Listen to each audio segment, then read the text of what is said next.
I believe it's my job to develop people and produce results. And I can only produce results through developing people. Welcome to the Pro Remodeler Podcast. If you're a professional remodeler and you like podcasts, you're in the right place. Today, we're joined by Mark McClanahan, the president of Mosby Building Arts, a full-service remodeling company in St. Louis, Missouri. Founded in 1947 when Sam Mosby returned from World War II, the company began as a cabinet shop. Now, they do design build, exterior replacement, semi-custom kitchens, and they have a small projects remodeling division.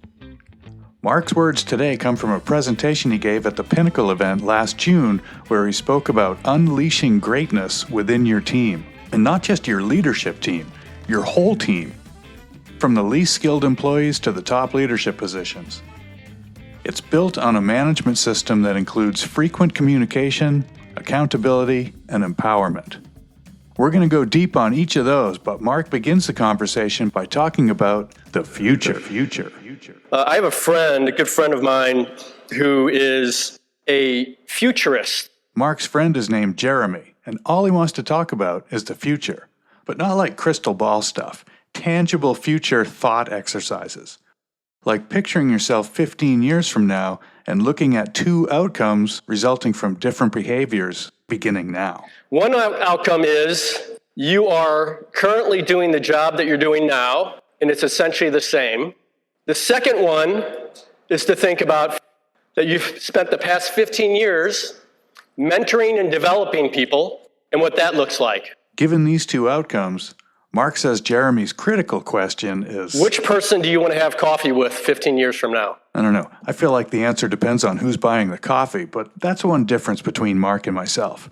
All kidding aside, though, this scenario provides the backdrop of Mark's presentation about building a strong and sustainable company through leadership.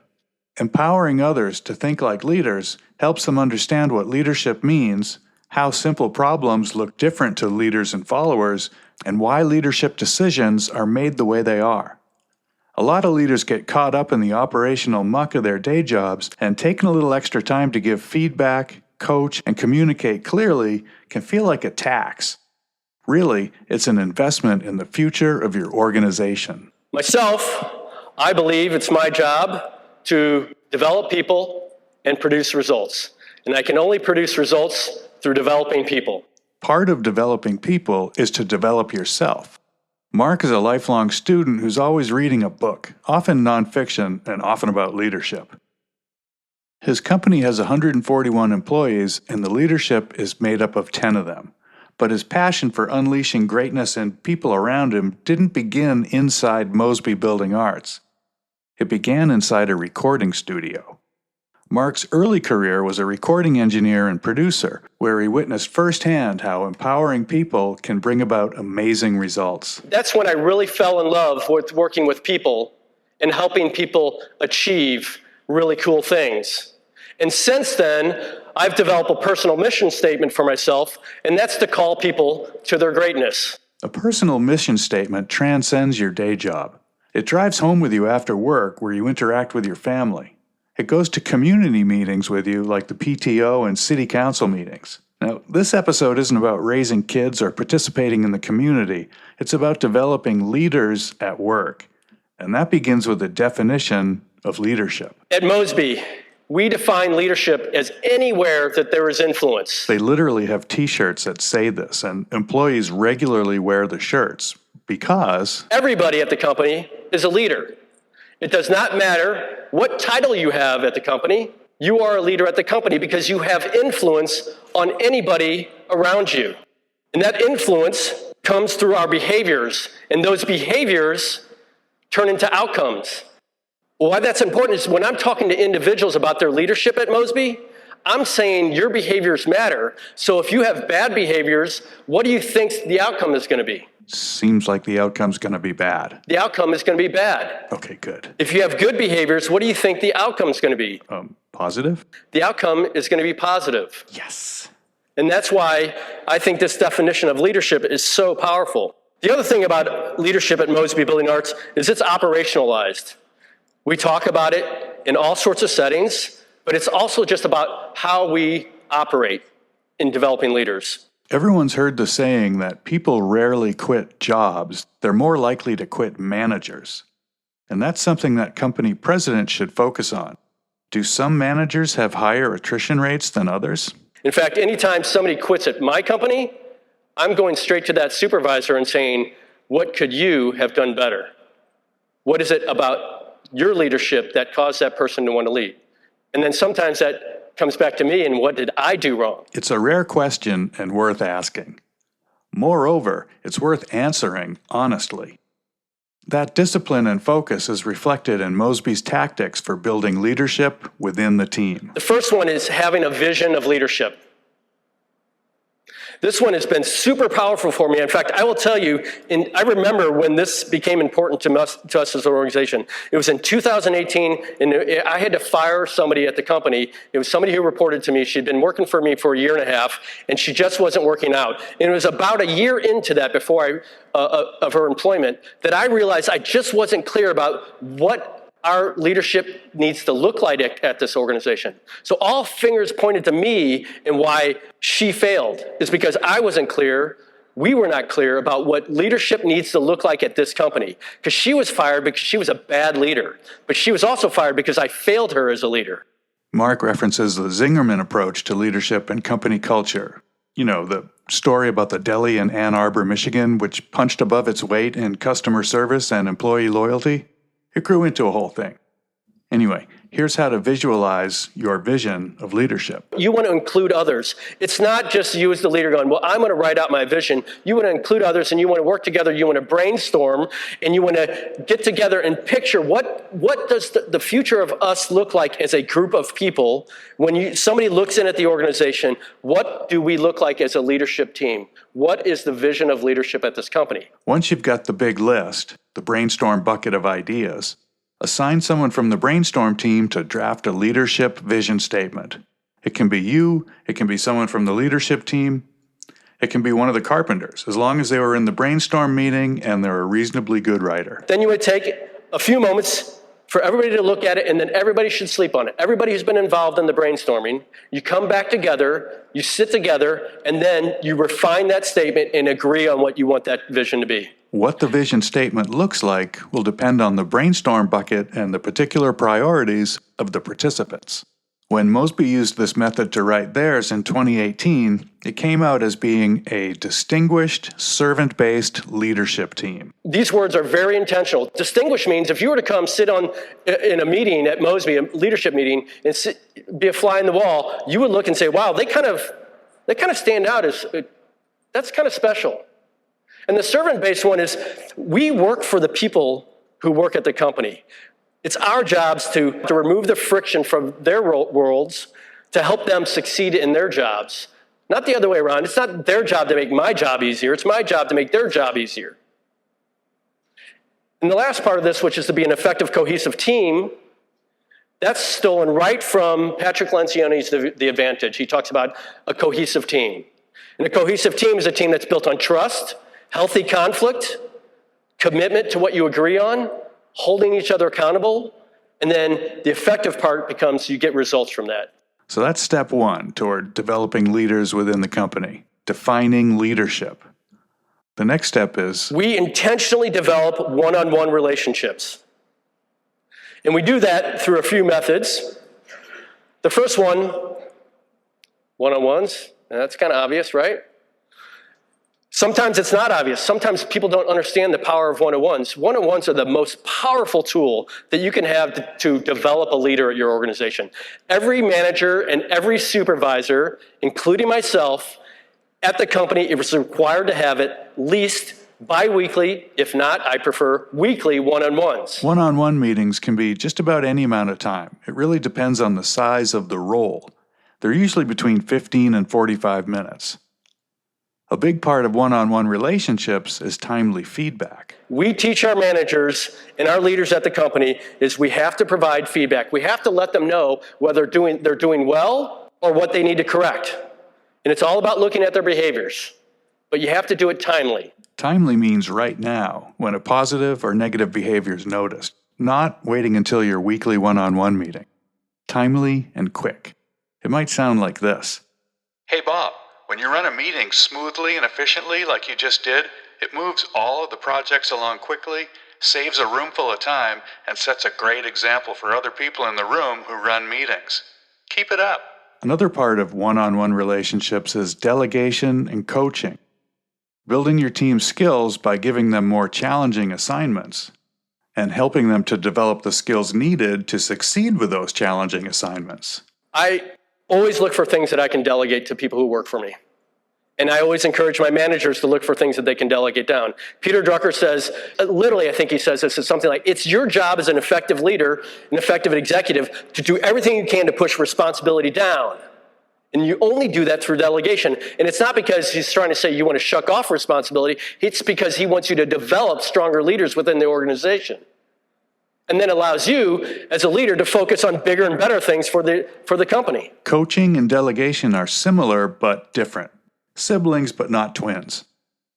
Coaching is an essential piece of a one-on-one relationship for a manager. Coaching is not training. Coaching is talking to your individuals who need work on their leadership development and say, what do we want the outcome to be? What are the resources that you need to do? And then let's work a plan to see you improve and talk about that over time. And through over time, we have reviews. Performance reviews. Everyone's favorite annual time suck. At my company, we're required to give at least 2 reviews a year for the people at my company. I do 3. In a perfect world, annual reviews are a way to make sure the one-on-ones, feedback, delegation, and coaching are steering the boat in the right direction. If you're doing a good job with the one-on-ones, feedback, and coaching, the annual reviews ought to be nothing but high fives and fist bumps. Biannual reviews are a way to find out early if the boat is headed in the right direction. Triannual reviews are how you turbocharge your leadership development. It's like adding another humbucker to a Les Paul guitar. 3 times a year, I meet with my direct reports. I spend an hour getting ready for this meeting, and I'm doing everything I can to think about what can I do to help them by giving them the right type of feedback, check in on what they're doing when it comes to the coaching that we're doing, so that we can have a solid meeting about how they've been performing and where they're going. Another pillar of leadership at Mosby is having leadership roundtables for the staff. They're 1-hour learning discussions among 12 or 15 people who can sign up individually or whose managers can assign them to participate in. And everybody participates. What does that mean? It's a roundtable. We sit down. It's not just me up here on stage talking at the group. We're sitting down and we're discussing leadership topics.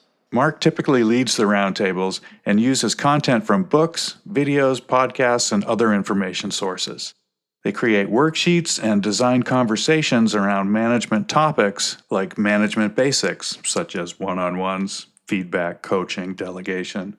Anything based on conscious leadership, anything based on extreme ownership. If you haven't read that book, that's an amazing book. We talk about that a lot. Radical Candor, I think one of the best leadership books you can read out there by Kim Scott. We talk about the principles that she talks about in Radical Candor. We talk about Crucial Conversations, another great book about having really, really powerful conversations. Those are generally some of the topics that we do. We'll bring other topics in, but that's some regular content right there that we use. A less formal teaching tool that Mosby uses is workshops, which is more like a seminar than a discussion. You can sit back and listen instead of leaning forward and participating. It's a taste test. Instead of somebody having to go to a round table and spending every month for an hour in a month and doing homework, they can come and go to one of our workshops.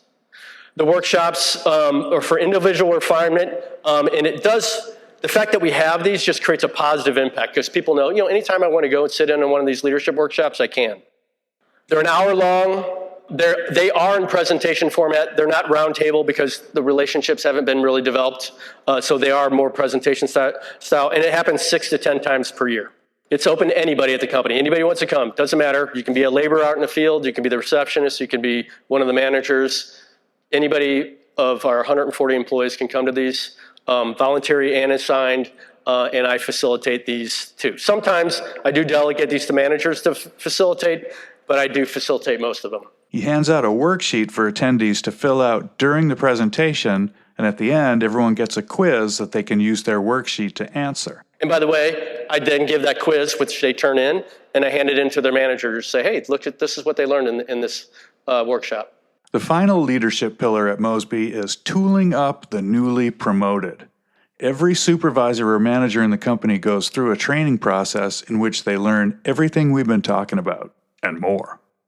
Content is manager basics. We would talk about key leadership principles and communication skills. These are the main things that people get when they go through an orientation in a leadership role. It's a self-directed course, and new managers have 90 days to complete it.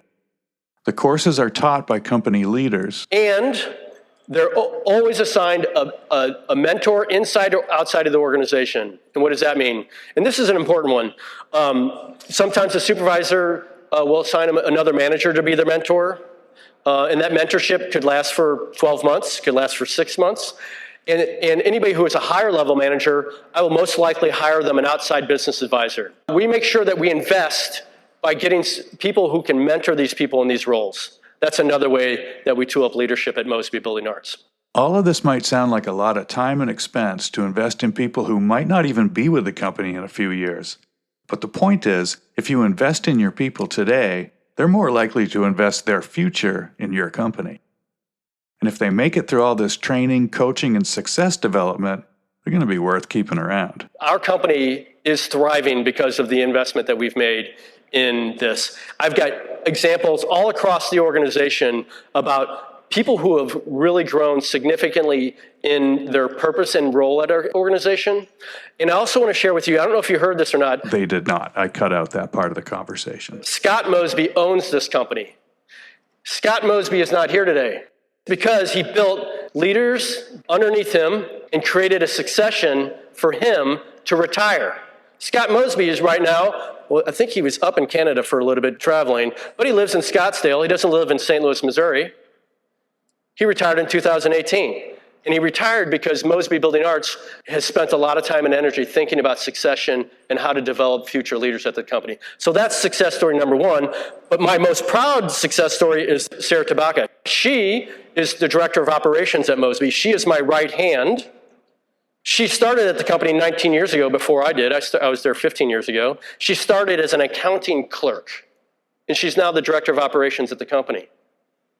She moved up through in the company, and she participated in roundtables. She participated in workshops. She went through all the things that I mentioned to you. When we restructured my leadership team, which we restructured 2.5 years ago, I had 7 direct reports, but I decided I want to bring a director of operations in.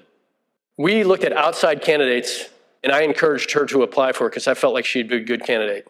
We had about 25 outside candidates. We narrowed it down to 3, and then she was up against 3 really well-qualified candidates. And through the process, she got the job.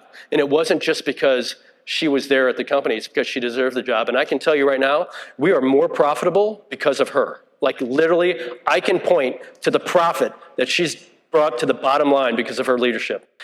And here's another thing. I'm going on a 2-week trip to Scotland and Ireland in July, and that's the first time in my entire adult career I've taken 2 weeks off in my life. And that's because of Sarah. And if that's not success, I don't know what is. The payoff is that you can free up time to think about growth. You can improve company culture, which will boost retention and recruiting success. All of this comes from some simple management, blocking, and tackling. Because when you call people to their greatness, great things can happen. Like this podcast episode featuring Mark McClanahan from Mosby Building Arts. The Pro Remodeler Podcast is a production of Endeavor Business Media, a division of Endeavor B2B.